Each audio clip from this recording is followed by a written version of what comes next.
واقعہ یہ ہے کہ بدر میں قریش کے 70 سردار مارے گئے تھے، بڑے بڑے لوگ، تو صرف ایک ابو سفیان بچا ہے، اور وہ اس لیے بچا کہ وہ قافلہ لے کر گیا ہوا تھا، ورنہ سرداران قریش میں سے کوئی بچا ہی نہیں، سب کے سب مارے گئے۔ اور یہ سمجھ لیجئے کہ اصل میں یہ اللہ تعالیٰ کی اس سنت کی پہلی قسط تھی۔ سنت الہی کیا ہے؟ رسولوں کے باب میں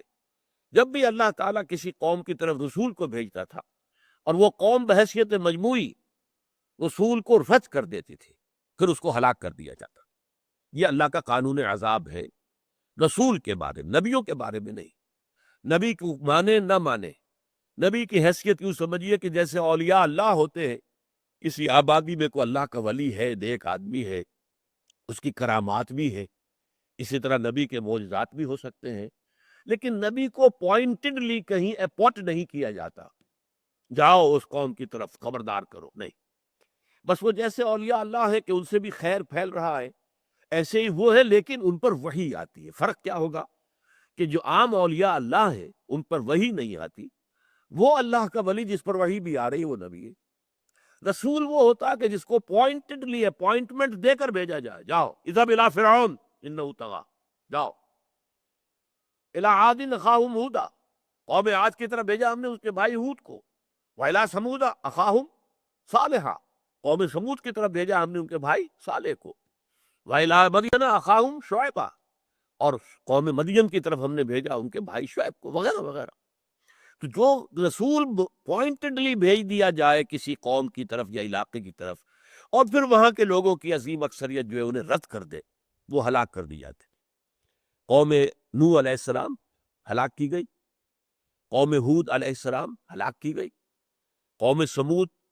ہلاک کی گئی، قوم صالح علیہ السلام، مدین یعنی قوم شعیب ہلاک کیے گئے، سدوم اور عمورہ کی بستیاں تباہ کی گئیں جہاں حضرت لوط بھیجے گئے تھے، آل فرعون غرق کیے گئے جہاں حضرت موسیٰ بھیجے گئے تھے۔ یہی عذاب قریش پر اب شروع ہوا ہے، اس کی پہلی قسط جو ہے وہ بدر میں آئی، بالاقساط اللہ تعالیٰ نے یہ قرض ادا کیا۔ اور خاص بات یہ تھی، نوٹ کر لیجئے تاریخی اعتبار سے، کہ وہ عذاب براہ راست قریش پر نہیں آ سکتا تھا، کیونکہ قریش کہاں رہتے تھے؟ مکے میں، مکے میں تو بیت اللہ ہے، وہاں اگر آسمان سے پتھراؤ ہو تو بیت اللہ کو بھی تو نقصان پہنچے گا۔ اسی لیے در حقیقت یہ جو سارا حضور نے، جس کو میں نے کہا تھا ایکٹیو ریزسٹنس جب شروع کی ہے حضور نے، تو اس کے لیے ایک مثال میں نے ایک مرتبہ استعمال کی تھی کہ جیسے سانپ کو بل میں سے نکالا جاتا ہے، سانپ کو بل سے نکالنے کے لیے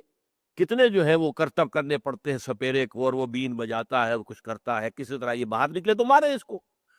اسی طریقے سے مکہ جو ہے ان کے لیے امان کی جگہ تھی، یہ بلد الامین ہے، یہ امن کی جگہ ہے، یہاں جنگ نہیں ہو سکتی، یہاں خوریزی نہیں ہو سکتی جب تک کہ مکے والوں کو وہاں سے نکالا نہ جائے۔ تو یہ سارا عمل کہ جو حضور صلی اللہ علیہ وسلم نے جو کہ شروع کیا ہے، 1 سال تک مسلسل، جو 8 چھوٹی چھوٹی مہمات جن میں سے 4 میں آپ خود بھی شریک رہے، لہذا وہ غزوات کہلاتے ہیں، یہ سب اسی لیے تھا کہ قریش مکے سے باہر آئے، باہر بدر میں آئے، اور اب ان کے 70 افراد جو ہیں وہاں پر ختم کر دیے گئے۔ یہ عذاب الہی کی پہلی قسط تھی کہ جو قریش کو ملی ہے حضور صلی اللہ علیہ وسلم کو رد کر دینے کی پاداش۔